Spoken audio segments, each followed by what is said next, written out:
Bonjour tout le monde, que la paix et le succès soient avec vous. J'espère que la qualité de son est bonne, surtout que je n'ai pas de micro et que je suis enrhumé, j'ai la voix enrouillée à cause de froid. Merci de votre compréhension.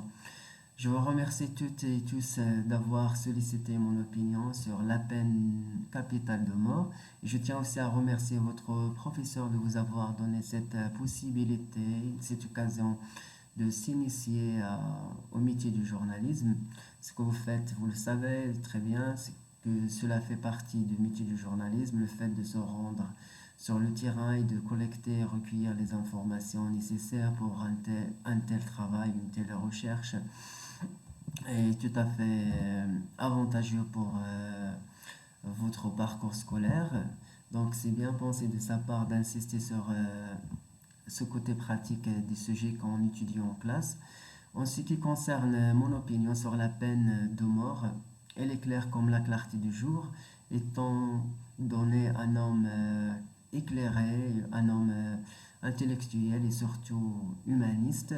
J'affirme avant même d'expliquer la raison de ce refus que je suis tout à fait contre. Donc je m'oppose à ce principe, à ces lois que je trouve arbitraires et qui n'ont aucun sens. Alors, je ne cherche pas à convaincre qui que ce soit, mais la réalité d'aujourd'hui nous montre que l'homme s'est trompé d'avoir établi et mis en place et adopté une position radicale, des lois radicales. Donc, je qualifie ça d'une loi radicale qui n'a aucun sens. Donc, dans mon intervention, j'essaierai de traiter deux points essentiels pour souligner mon refus, souligner mon opposition, pardon. Alors, le premier, ce serait l'idée de vengeance inspirée de la mémoire des cultures, des générations antérieures. Donc, on insiste sur ce fait qui oblige les gens à croire à l'efficacité de cette peine ou de cette loi. Et le second point, ce serait lié aux déclarations des droits de l'homme, c'est-à-dire le changement après tant de guerres et de luttes contre l'obscurantisme, contre les politiques et les idéologies de la dictature des systèmes qui ont gouverné à l'époque, et pour établir de nouvelles lois, des lois qui insistent sur ou bien qui mettent en scène, en relief, si vous voulez, la dignité humaine et la question de liberté pour plus de justice et d'égalité sociale. Donc voilà, sans tourner en rond, je vais essayer de détailler le premier point, celui de la vengeance. Alors on pense à l'époque, donc dans les sociétés traditionnelles, on pense que si on applique une sentence, une loi de peine de mort, la famille de victime sera quitte, voire satisfaite. Donc, on essaie de rendre le mal par le mal et par là, essayer de réduire le taux de criminalité dans la société. Donc, on vise deux choses.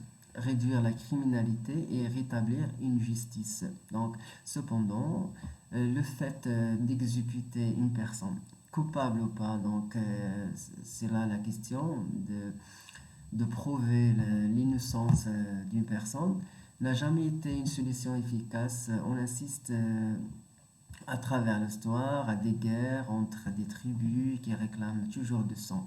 Donc la question de sang elle est toujours réclamée par les sociétés traditionnelles ou de l'époque.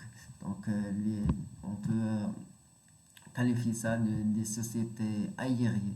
Donc cela n'a jamais freiné les gens à passer à l'acte. Donc on assiste à un taux de criminalité élevé par rapport à la loi mise en place. Alors je vous donne l'exemple des guerres religieuses, des croisades. Donc les religions ont sémé toute une terreur à travers l'histoire. On a rasé toute une population à l'époque, donc à cause des guerres basées sur le fait de se venger. Je vais maintenant essayer de traiter le point essentiel, c'est celui qui m'intéresse d'ailleurs, tant celui sur le plan politique et le plan humaniste. Bon, la question de l'avenir des droits de l'homme. On sait d'avance que la peine de mort sème la terreur. Rien que le fait d'évoquer aujourd'hui dans le vocabulaire ou bien dans la conscience et l'imagination de notre génération, des jeunes de notre époque, Nous sommes en 21e siècle, alors le fait d'évoquer ce mot sème déjà la terreur. Entendre et parler de ça, on sent une sorte de frustration. Voilà, ça dénote de vandalisme, de terrorisme surtout, et nous sommes à une époque où l'homme a évolué, donc le fait, donc il a fait aussi un pas énorme dans les libertés et les droits de l'homme. Donc on refuse aujourd'hui catégoriquement de recourir à la peine de mort. Donc nous sommes tous d'accord que cela ne sert à rien d'exécuter des corps, sauf dans quelques circonstances difficiles même à clarifier. Ça reste toujours une possibilité d'exécuter une personne, mais toutes les sociétés d'aujourd'hui refusent catégoriquement. Ils voient dans cette loi bon, il voit qu'il nie le côté humaniste et le côté humain chez l'homme. Alors, ce qui m'importe, c'est que politiquement, les personnes indignées, on parle ici des révoltes, les gens indignés, des personnes révolutionnaires, si vous voulez, ce sont des gens innocents, des gens éclairés, donc qui ont une certaine connaissance et qui cherchent notre bien. Donc, ils mènent des mouvements, des tensions pour rétablir des droits, pour insister sur la justice sociale.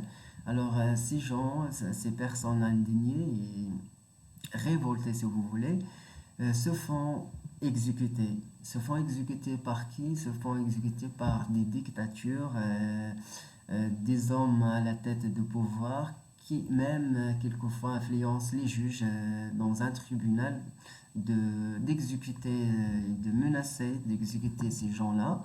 Donc on menace les juges pour exécuter des gens innocents, des personnes innocentes, rien parce qu'ils ont dit non. Donc ce non, il ne s'agit pas d'un péché. Donc voilà, si on cherche par rapport à la religion, péché, une personne a tort ou pas. Donc là, on n'est plus dans ce paradigme ou bien dans ce champ de normal, anormal, faux ou vrai. Donc là, c'est seulement sur la question politique et la question des idéologies. Donc les dictatures mènent la danse, essaient d'influencer les juges, d'établir la peine de mort pour se débarrasser, voilà, pour tuer, se débarrasser des rivaux et des gens qui s'opposent à leur politique. Appliquer la peine de mort rien parce que ces gens réclament plus de droits, de justice sociale, d'équité. Concernant aussi la question de la femme surtout, une femme qui réclame sa liberté peut être jugée et condamnée à mort d'avoir par exemple dit non à voilà, à une sentence ou bien dire non à l'opinion de son mari ou le fait de demander plus de liberté. Donc voilà, ça peut même voilà, massacrer des femmes innocentes, des hommes innocents. Ces gens-là essayent de mener une sorte de révolte pour changer les mentalités. Donc on essaye de changer le système, changer les mentalités, rétablir des réformes, du changement dans la société. Donc on essaye de changer les lois. Donc, si on essaye de changer les lois, automatiquement, on atteint l'intérêt, donc l'intérêt matérialiste, l'intérêt des autres à la tête, c'est-à-dire des personnes au pouvoir. Et la plupart des cas, ce sont toujours des pauvres, des êtres démunis, voilà, qui veulent un monde meilleur, mais qui se font exécuter d'avoir dit non, pardon. Alors, ces gens-là, ces personnes-là qui ont été exécutées ou bien qui vont être exécutées, si vous voulez, s'ils ils disent non parce qu'ils cherchent notre intérêt commun, ils cherchent un monde meilleur, mais on les exécute d'avoir dire non. Et leur seul péché, c'est le fait de dire non. Voilà, dire non à la dictature, dire non à l'injustice sociale, dire non euh, à l'esclavage, surtout en Amérique. Voilà, si vous voulez des exemples. En Amérique, les Noirs, on parle ici de racisme, les Noirs ont été exécutés, c'est-à-dire les chefs de mouvements qui mènent des mouvements révolutionnaires contre la dictature à l'époque, ou bien contre les gens qui détiennent le pouvoir, ce sont les Blancs. Alors quand ils réclament plus d'égalité, plus de justice, ces Noirs, sur la base de la couleur, ont été exécutés. C'est-à-dire surtout on vise les gens ou bien les personnes ciblées, ce sont toujours celles qui ont un pouvoir de transformer, de métamorphoser le monde. Donc, c'est-à-dire on vise les têtes et les chefs de chaque mouvement pour être tranquille. Voilà. Bon, il y a pas mal de choses à dire sur ce sujet, pardon. Voilà, j'ai la voix enrouillée, pardon, je suis vraiment désolé pour ma voix. Alors, j'ai pas mal d'idées pour insister sur le fait que la peine de mort n'a toujours aucun sens pour moi et que le fait de massacrer l'être humain en nous, mais je ne veux pas faire trop, voilà.